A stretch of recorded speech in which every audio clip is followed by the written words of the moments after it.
Hello and welcome to another episode of the How to Create VR tutorial series, where you learn by watching other VR, AR, and MR professionals create the magic. I'm Marcelo Lewin, an immersive content specialist focused on e-learning and training. I'm also the creator and the guy behind howtocreatevr.com. My guest creator today is Kirby Shibaga, a VR and AR developer who's already created 2 other tutorials for howtocreatevr.com. Today, Kirby will show us how to add YouTube videos to your Amazon Sumerian projects. But before we get started, I want to remind you to register at howtocreatevr.com. It's free, and registration gives you access to all of our live events, tutorials, practice assets, podcast interviews, videos, and more. Just visit howtocreatevr.com and click on the Register for Free button. Finally, if you want to attend our live events in virtual reality, join us inside Altspace VR. Just visit howtocreatevr.com/Altspace and subscribe to our channel. All right, Kirby, welcome back to our tutorial series. Hey, it's good to be here. I'm glad to have you here. This is our 3rd time, right? That's right. Plus, you also did an Altspace VR. In fact, you did my first Altspace VR event. That was a really neat experience. It's a lot of fun. Yeah, it was. So before we get started in the tutorial series, for those developers that want to develop VR using Amazon Sumerian, what are some of the skills you recommend they learn? So the number one skill, since this is a web-based tool, is having knowledge of JavaScript. So you can get started without knowing much JavaScript, but eventually if you want to connect to other web services, having an understanding of JavaScript is really vital. It seems like this would be a perfect transition for those that are working on the front end of web development, right? Because obviously they use lots of JavaScript for that. Yep, that's correct. And what skills besides JavaScript would they have to know? Do they need to know HTML or anything like that? Or is it mainly JavaScript? It's mainly JavaScript and just having an understanding of logic, I guess, how a loop might work. A lot of that can be done in what is called a state machine, which is kind of a visual way to develop. And we're actually going to use that state machine today along with some JavaScript. Beyond that, having some experience with 3D assets, OBJ files, FBX files, either how to create them or where to find them and how to possibly manipulate them. A lot of times it's just changing the scale that's necessary. So JavaScript, 3D models. And having been a web developer myself in my previous live, what I found hard to do anything in VR was the fact that now I had to think visually and I had to think in 3 dimensions where I was used to basically coding, right? So now there's a lot that you do visually by dragging and dropping and setting up parameters, which I think we have to change our mindset a bit. Yeah, that's absolutely true. A lot of times it's sort of like making a stage set, maybe for a movie or something like that, because now instead of just having that sort of fixed window, like you mentioned, you do have to think, well, what if somebody walks over to a different location or teleports somewhere else? What are they going to see? Does it make sense in the scene? All right, Kirby. Well, I'll let you get started and I'll jump in with questions. Welcome to the tutorial. So just before I get started creating this scene, I just wanted to say, one use case for why you might want to connect Sumerian with the YouTube API. As you know, there's tons of content available on YouTube. Some of that may be from your own company, perhaps for training or marketing purposes. So if you wanted to create an experience, a scene in Sumerian that made use of existing assets, this is how you might do it. Rather than reinventing the wheel, the big thing here is how do we integrate with other web services and other APIs? This API, will it also allow us to watch a 360 video, or is it mainly for the flat video? It actually works with both 360 and regular video. However, for this tutorial, it's going to be on the flat screen.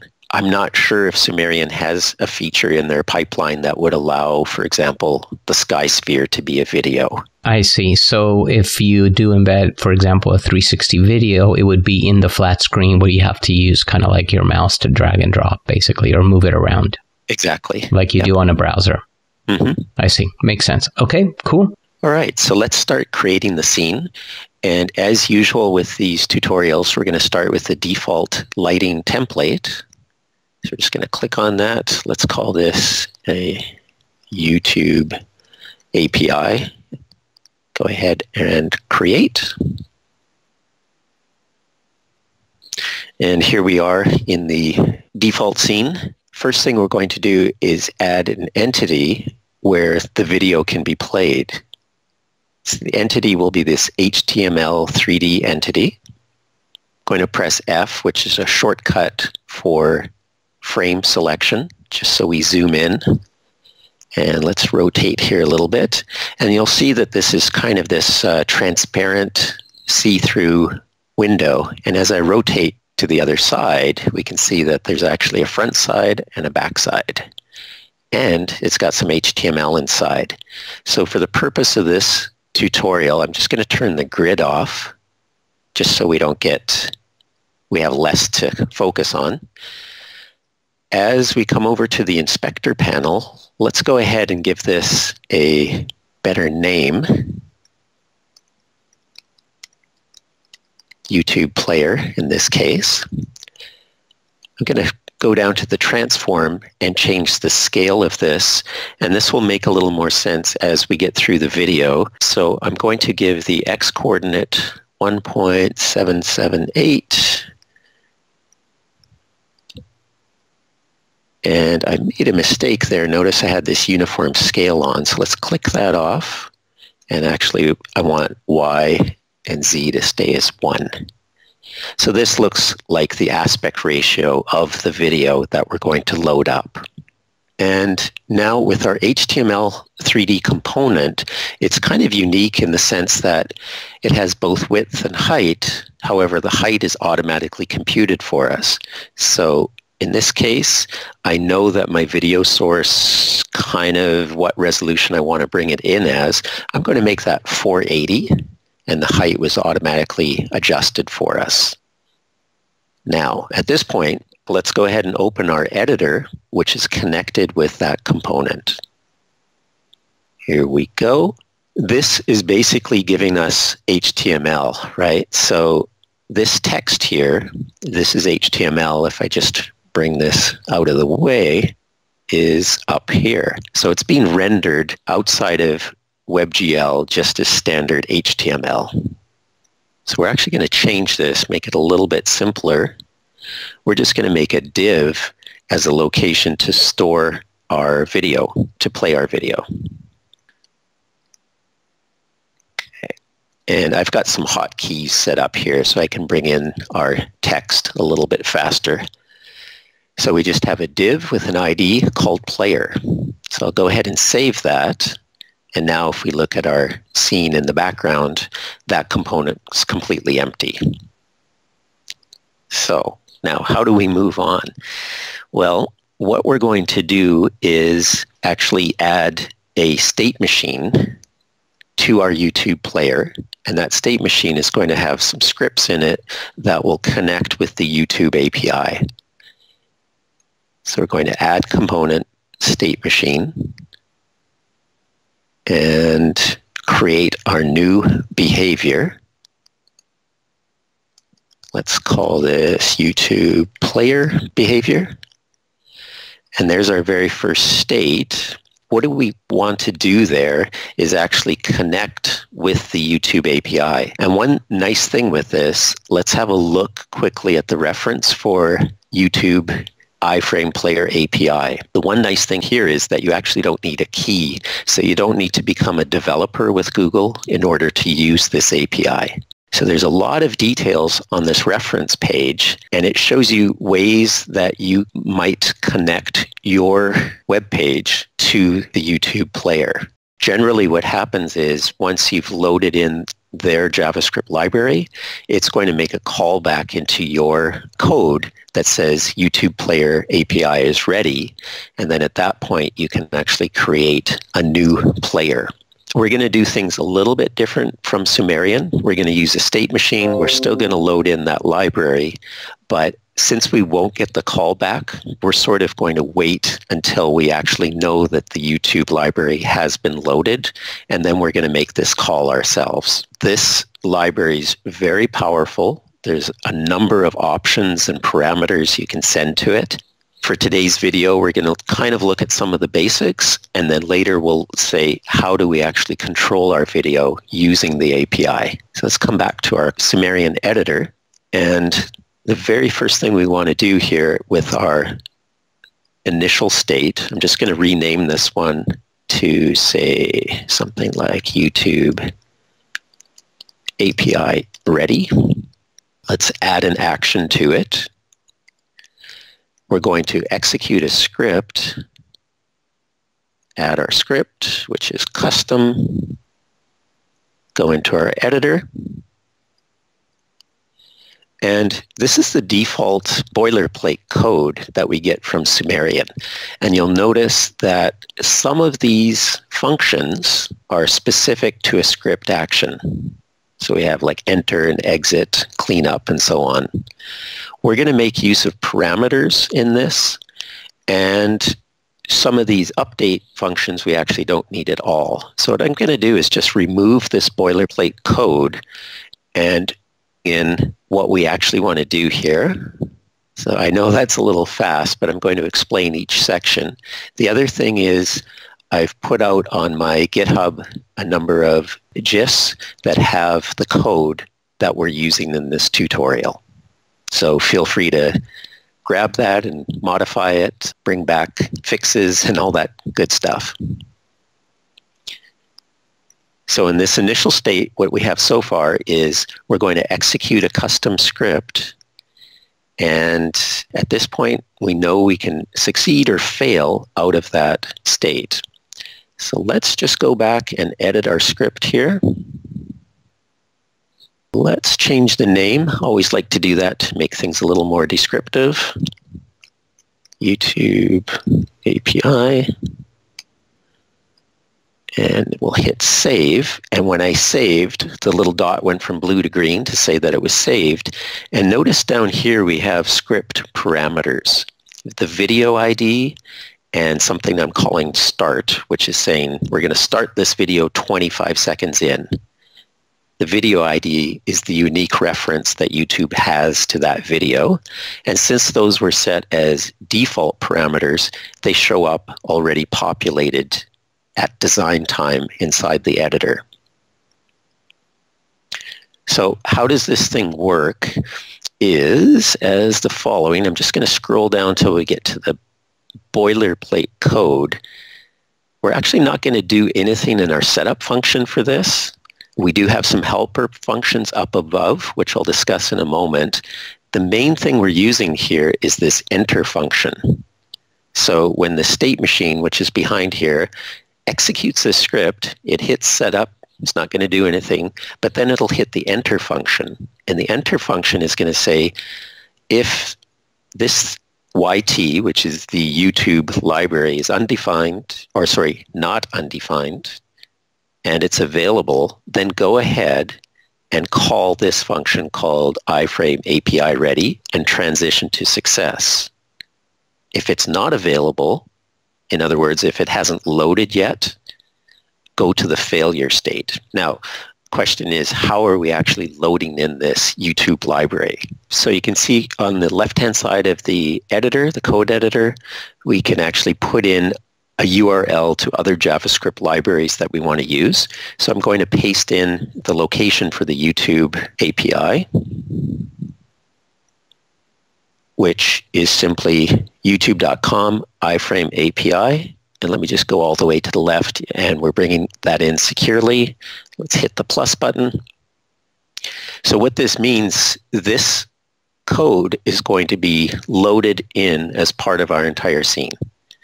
And once again, we just want to be sure that it's available before we make a call to it.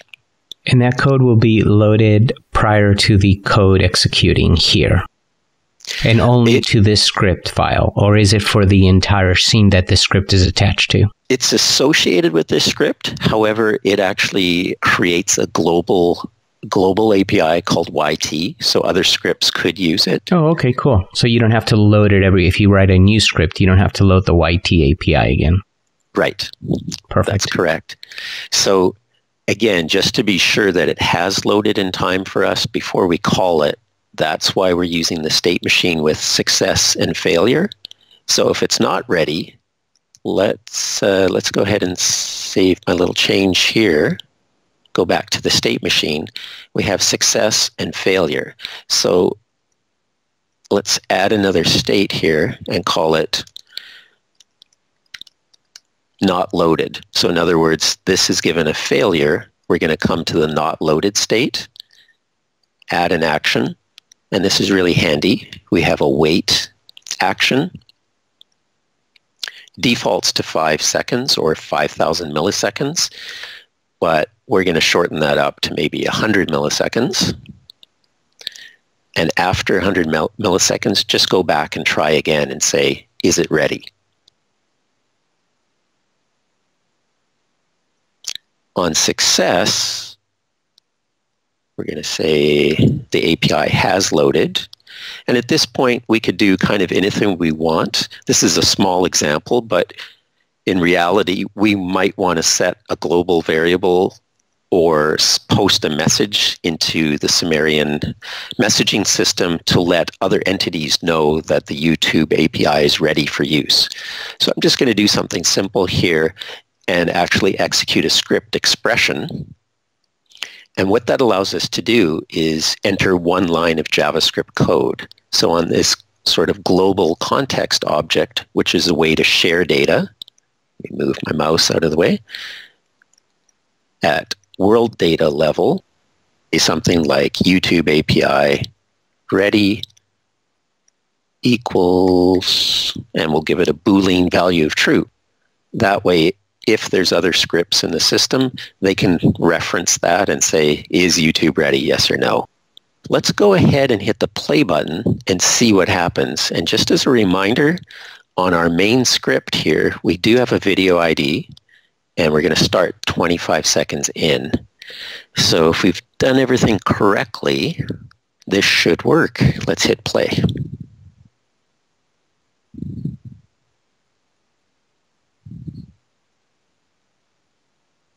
There we go. So we successfully loaded a video, and it started in at 25 seconds. You noticed on the state machine, when I hit run, it pretty quickly jumps into the loaded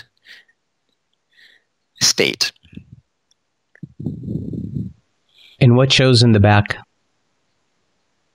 So it shows the same thing on both sides. Got it. Good. Yeah. So that is the interesting thing. When you look at that HTML entity from the back, it's actually in reverse. Ah, interesting. That's pretty cool. Yep. So that's how easy it is. Again, there is no need to get a developer account with Google. You can just use this API. Again, there's a lot more we can do with this. And I think that leads us into our next section of how do we actually control the video once it's loaded. So now let's see how we can actually control the video once it's loaded. So we have this player object. How can we use it from within Sumerian? If we look back at our reference for the iframe API, we can actually see that we have playback controls, playback status, quality, etc. And there are a ton of functions that we can call, like pausing the video, stopping the video, playing the video, and so on. We can even do things like change the volume. So that's going to be a fun one for us to do. Let's look at play pause control, because that's a pretty common thing to have a user do. So rather than bring in some outside assets, let's just bring in one of our primitives called the box. And you can see that guy is pretty big. So let's go over to our inspector panel. And first of all, let's rename this play pause. We'll come down to the transform. This time we do want to click on uniform scale. And we've made that a little bit smaller. So I'm just going to bring this out and down. And that looks sort of good, but I always like having some nice round numbers here. So we'll make this 0.25. There we go. So this little entity will represent our play pause button, just like we sort of have down here, but with a box instead. Okay, so how can we do this? We know that when we click on this entity, we want to send a message to the YouTube player. So let's see. Let's add a state machine because we know we have a click behavior there. Add our new behavior. Let's call this one play pause. It's going to act like a toggle for us. There's our initial state. Let's rename this add the action, and it turns out we can search for click, and there it is. This is going to listen for a click or tap event.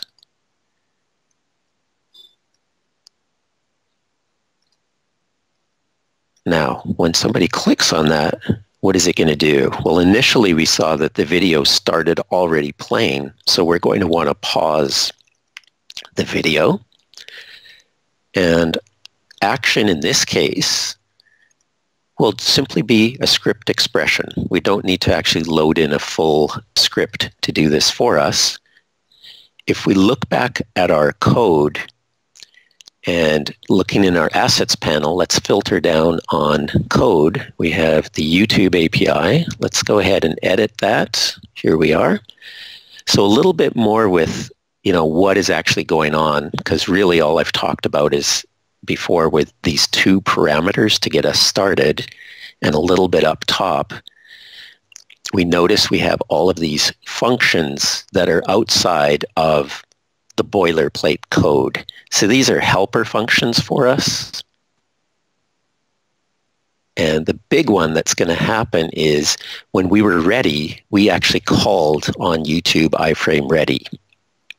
And this actually creates the player for us, the YouTube player at the world data level, meaning any script in our scene can access the player and manipulate it. When that happens, it also sets up some event handlers called onPlayerReady and onPlayerStateChange. So these are two more helper functions, onPlayerReady and StateChange. And for our purposes, all it's going to do is log out messages to the console that actually show us what is going on inside the state of the YouTube player. So now let's come back here. Let's just sort of map this out. We have context world data player, and that's showing up on our right-hand side, context world data. I'm just going to get rid of that boilerplate, worlddata.player, and there's a function that's called video pause. And we can double check that by going back to our API reference. If I search for pause video, it's this one right here. So since we have access to the player, we just call pause video, and it's a good thing I double checked because I actually typed that incorrectly, pause video. Okay, so that takes care of pausing the video, but we actually want to be able to start it up again later by clicking the button a second time.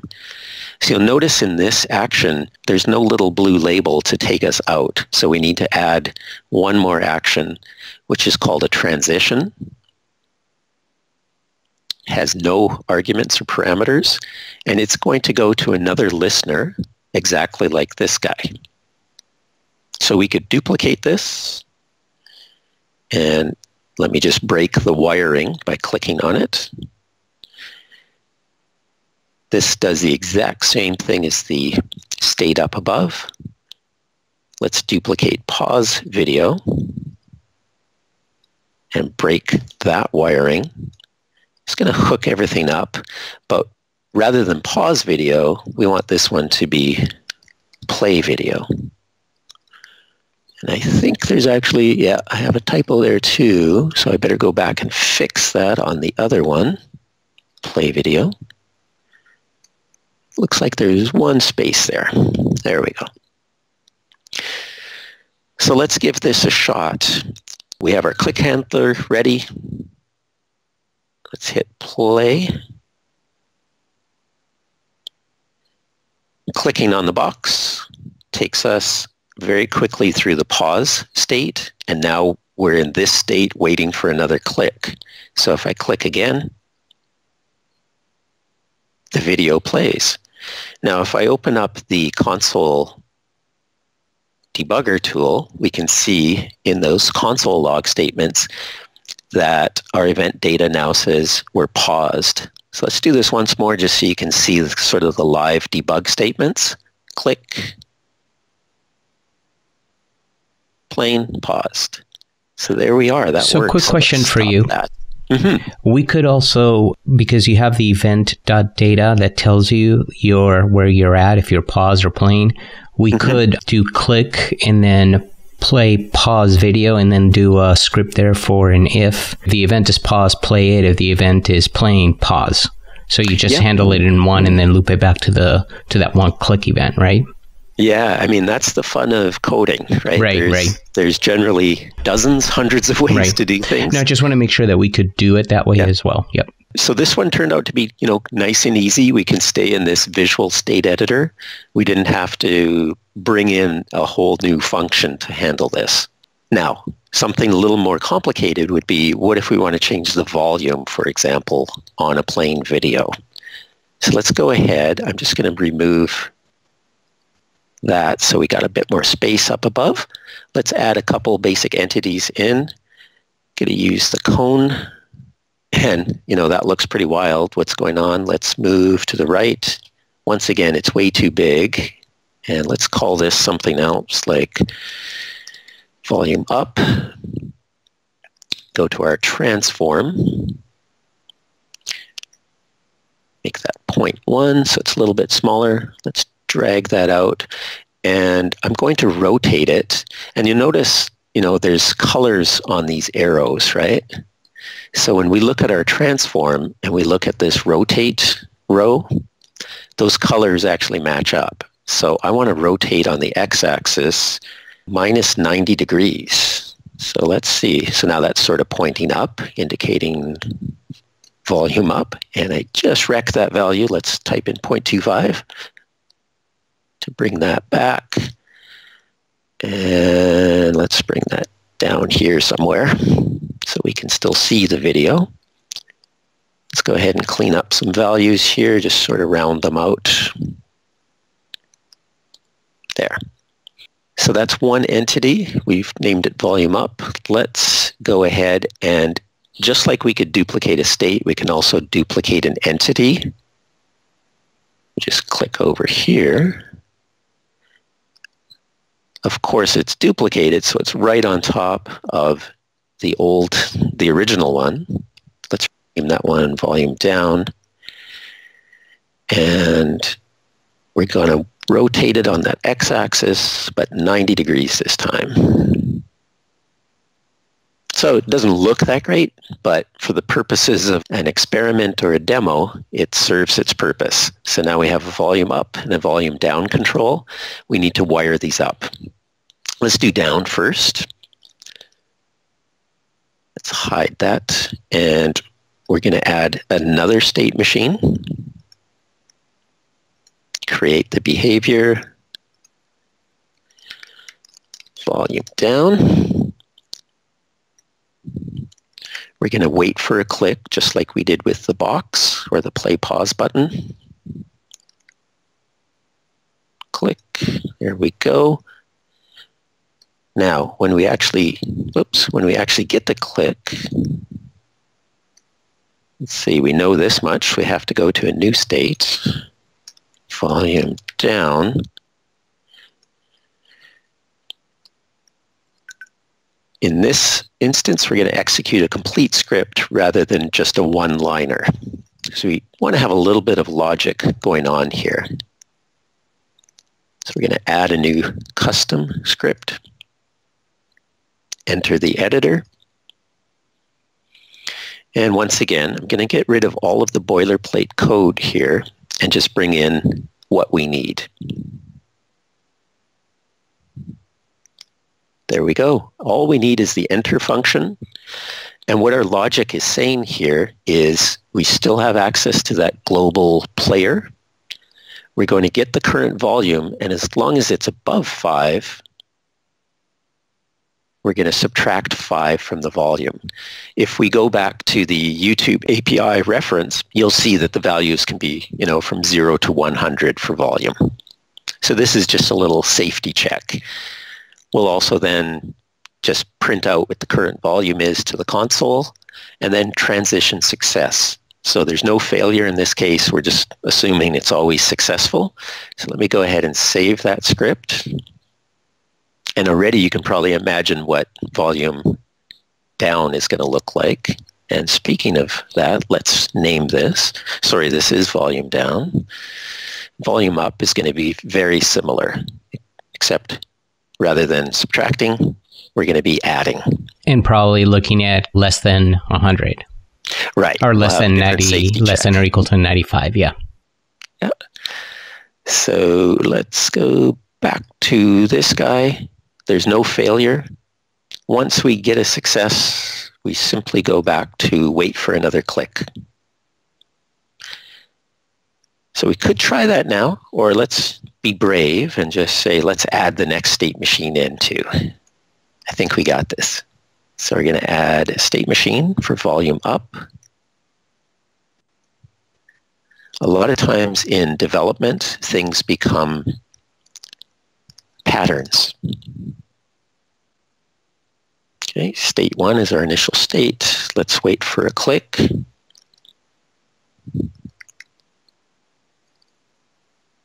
There we go. Whenever we click on the cone, the volume up, we actually want to say we're going to increase volume. Exactly the same way, we're going to look for execute script, double click, add custom and edit. Let's get rid of the code here. Volume up. So there we are. Just a different safety check as you mentioned, and we're increasing the volume, adding 5 each time. Let's change the name so it's more understandable. Volume up. Make sure we save the script. Got the green light and no errors from the editor. Success. So let's go ahead and open the console, clear out what we're looking at, and hit play.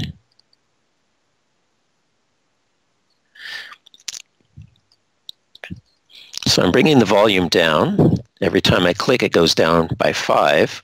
The state machine we're looking at here is actually for volume up. So let's click that. And there we go. That's super cool. And of course, I mean, right now you're just showing some primitives, but this could be like a remote control that you wear on your left arm and you can just control it, right? You can just do whatever you want. It could be objects. It could be anything. Exactly. Yeah. And, you know, kind of the neat thing with having Lex and Poly built in with Sumerian, this could also be voice activated. Oh, that's true. Yeah. So I think it's kind of neat, you know, how quickly we can integrate with other APIs that are out there. And that's kind of the beauty, right, with a web-based tool and using JavaScript, that pretty quickly, even without too much knowledge, you can start linking these things together and building out an experience. So at this point, you kind of have the tools there of how to bring in a YouTube video, how to play it, and how to control it. So really at this point, it's a matter of looking at the API and saying, for my use case, what functions do I need to call? That's it. At this point, you're ready to publish and share with the world. Well, Kirby, 3 down. I think we're going to have to get you back here for a 4th one. So thank you for doing this other great tutorial. I really appreciate it. Yeah, it's been my pleasure. Thank you for inviting me back. And of course, people probably know how to get a hold of you now, but just in case those that don't, how can they get a hold of you if they want to ask you questions or learn more about you? Sure. So on social, it's at Kirby Shibaga, all one word. And on the Slack channel for Sumerian, just look for Kirby. Awesome. Well, thanks again, Kirby. And to the rest of you, I'm glad you were here with us. Just a quick reminder, if you want to access all of our live events, tutorials, practice assets, podcast interviews, videos, and more, register for free at howtocreatevr.com. Finally, if you want to attend our live events in virtual reality, join us inside Altspace VR. Just visit howtocreatevr.com/AltspaceVR and subscribe to our channel. So until the next episode, I'm Marcelo Lewin. Cheers, everyone.